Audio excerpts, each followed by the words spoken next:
Hello நண்பர்களே. எல்லாரும் எப்படி இருக்கீங்க நண்பர்களே? எனது வீடியோ பாருங்க, சப்போர்ட் பண்ணுங்க நண்பர்களே. கோயம்புத்தூர்ல இருந்து சென்னைக்கு புறப்பட்டிருக்கேன். ஆமாங்க, நான் என்னுடைய வீட்டுக்கார பாக்குறதுக்கு தான் போறேன். என் வீட்டுக்காரரு சென்னையில வேலை செஞ்சுட்டு இருக்காரு. நான் குழந்தைங்களோட கோயம்புத்தூர்ல தங்கி இருக்கிறேன். எனக்கு வயசு 32ஆவது. நல்ல மாநிறமா அழகா இருப்பேன். இங்க ஒரு சாஃப்ட்வேர் கம்பெனில வேலையும் செஞ்சுட்டு வரேன். அவர்ஸ் சென்னையில மார்க்கெட்டிங் ஏஜென்சிஸ் கம்பெனில வேலை செஞ்சுட்டு வராரு. 15 நாளைக்கு ஒரு முறை அவரை போய் பார்க்கறது வழக்கம். ஏன்னா என்னால அவர் கூட இல்லாம இருக்கவே முடியாது. சில காரணத்தால கடைசி 3 மாசமா அவரை பார்க்க முடியல.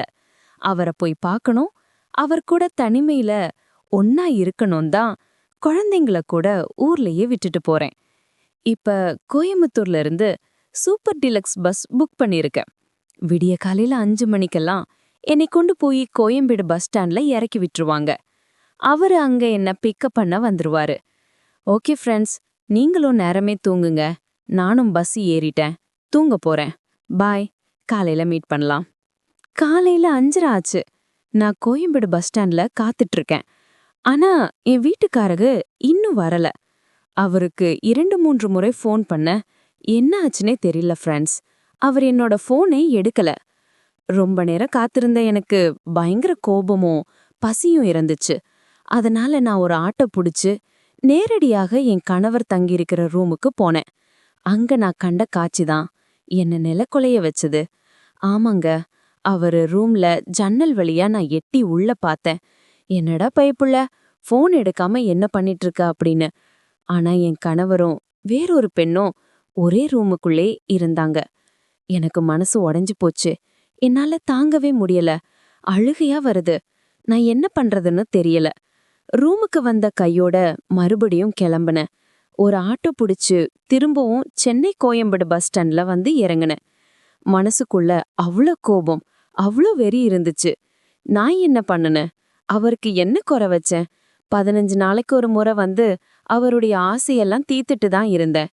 ஆனாலும் அவருக்கு என்ன காட்டிலும் வேறொரு பொண்ணு தேவைப்படுது. நடு ரோட்டுல அழுகையும் கோபம் வந்துச்சு. எல்லாரும் என்ன ஒரு மாதிரி பார்த்துட்டு போனாங்க. பசி ஒரு பக்கம் வயித்த கிள்ளுச்சு. உடனே பக்கத்துல இருக்கக்கூடிய ஒரு பெரிய ஹோட்டல் போனேன். இவருக்காக நான் ஏன் பட்டினி இருக்கணும்னு முடிவெடுத்தேன். பூரி, ரவா தோசைன்னு எனக்கு பிடிச்ச ஐட்டம் எல்லாம் வாங்கி சாப்பிட்டேன். பக்கத்துல இருக்கக்கூடிய ஓம்னி பஸ் ஸ்டாப் போனேன். கோயம்புத்தூருக்கு டிக்கெட் வாங்கிட்டு ஜன்னலோரத்துல இருக்கக்கூடிய ஒரு சீட்ல போய் உட்கார்ந்தேன். மனசுக்குள்ள அழுகையும் இவருக்கு முன்னாடி வைராகியமா வாழணும்னு நினைச்சேன். அப்பதான் என்னுடைய வீட்டுக்காரர் என் ஃபோனுக்கு கால் பண்ணாரு. அவரோட ஃபோனை அட்டன் பண்ணவே இல்ல. உடனே என் ஃபோனை ஸ்விட்ச் ஆஃப் பண்ணிட்டேன். வண்டி மூவ் ஆக தொடங்குச்சு. அப்பதான் என் பக்கத்துல ஒரு 25 வயசுல ஒரு பையன் வந்து உட்கார்ந்தான். பாக்குறதுக்கு அவ்வளோ ஸ்மார்ட்டா இருந்தான். ஒரு நிமிஷம் கண்ணு சிமிட்டாம அவனவே பார்த்துட்டு இருந்தேன். அவ்வளோ அழகு. வந்து உட்கார்ந்ததுமே காதுல ஹெட்ஃபோன் போட்டு அமைதியா பாட்டு கேட்டுட்டு உட்கார்ந்துட்டான். எனக்கு என் வீட்டுக்காரரை பண்ண துரோகம் மனசுக்குள்ள ஓடிக்கிட்டே இருந்தது. அவருக்காக நான் ஏன் என் சந்தோஷத்தை கெடுத்துக்கணும் அப்படின்னு முடிவு பண்ணினேன். பக்கத்துல இருக்கக்கூடிய பையன்கிட்ட நைஸா பேச்சு கொடுத்தேன். அப்பதான் அவருடைய பேரு ராகுல்னு, அவன் கோயம்புத்தூர்ல இருக்கக்கூடிய பிரபலமான கம்பெனிக்கு இன்டர்வியூ வர்ற மாதிரி சொன்னான். என் மனசுக்குள்ள புன்சிரிப்பும் அவன் போட்டிருக்கிற பர்ஃப்யூம் ஸ்மெல்ல என்ன சுண்டி இழுத்தது. மெல்ல அவன்கிட்ட நெருங்கி உரசுற மாதிரி உட்காந்துக்கிட்டேன். சேலைய விலக்கி என்னோட மொட்டை அவனுக்கு காட்டுனேன். அவனும் மறைமுகமா பார்த்தபடியே ரசிச்சான். மெதுவா என்னுடைய கைகளை எடுத்து அவருடைய கால் மேல போட்டேன்.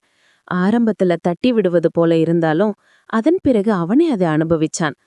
பக்கத்து சீட்டுக்காரங்க கண்ணுப்படாத நேரத்துல என்னுடைய கைகளை வைத்து மெதுவா தம்பியை தடவி விட்டு அவனை மூடி ஏத்துனேன். ஆரம்பத்துல கொஞ்சம் தடுமாற்றத்துல இருந்தாம, சமக்கட்டையா ஒரு குடும்ப பாங்கன்னு பொண்ணு கிடைச்சா விடுவானா? உடனே அதை நசுக்கி எடுக்கணும்னு அவன் மனசுக்குள்ள ஆசை வந்துச்சு.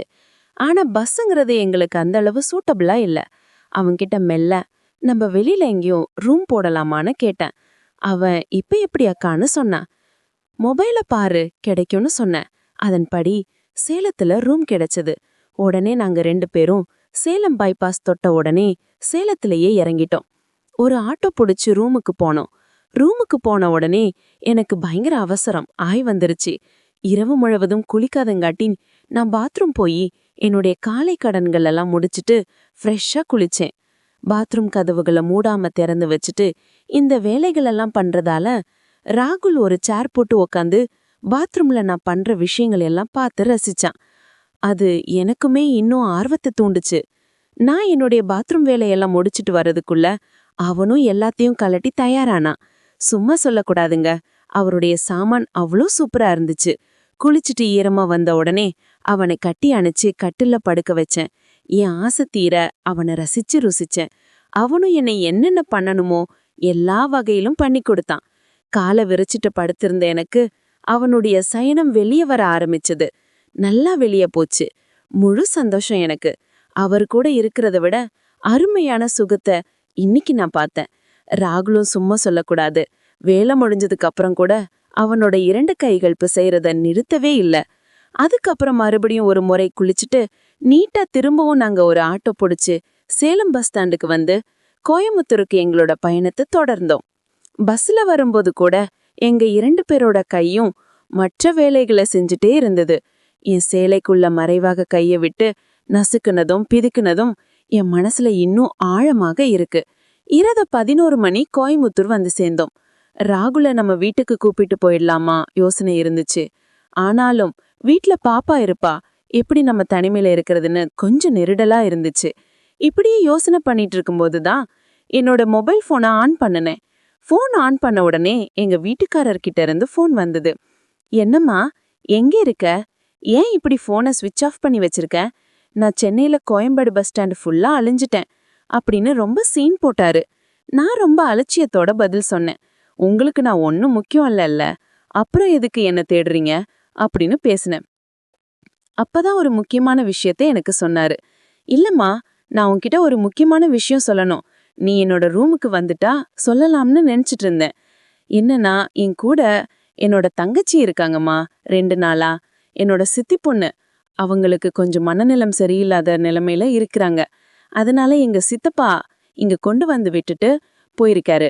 நான் தான் இங்க இருக்கக்கூடிய மென்டல் ஹாஸ்பிட்டல் கூட்டிட்டு போய் பார்த்துட்டு இருக்கேன். இதை உன்னை நேர்ல பார்த்து சொல்லணும்னு தான் உன்னை ரூமுக்கு வர சொல்லியிருந்தேன். ஆனா நீ என்னடா போனை ஸ்விட்ச் ஆஃப் பண்ணிட்டு என்னை அலைய விட்டுட்டு இருக்க. பாவம், என் தங்கச்சி காலையில இருந்து சாப்பிடாம இருக்கா. நீ எங்கம்மா இருக்க? உடனே வா அப்படின்னு சொன்னாரு. நான் கதி கலங்கி போயிட்டேன்.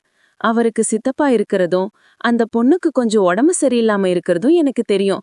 ஆனா நான் அவசரத்துல ஜன்னலை எட்டி பார்க்கும்போது அது தங்கச்சின்னு தான் என்னால கண்டுபிடிக்க முடியல. ஐயோ, நான் எவ்வளவு பெரிய தப்பு பண்ணிட்டேன். அவர் எனக்கு துரோகம் பண்ணிட்டாரு நினைச்சு நான் தான் அவருக்கு இவ்ளோ பெரிய துரோகம் பண்ணிட்டேன். இனி நான் எப்படி அவரை முகத்துல முழிப்பேன்? ஐயோ, என்னால தாங்கவே முடியலையே அப்படின்னு ராகுலோட நெஞ்சில சாஞ்சு அழுதேன். எனக்கு ஆறுதலா ராகுலோட கை என்னோட தலையை தடவி விட்டுச்சு. இது போன்ற சுவாரஸ்யமான உண்மை கதைகளை கேட்க தொடர்ந்து இணைந்திருங்க.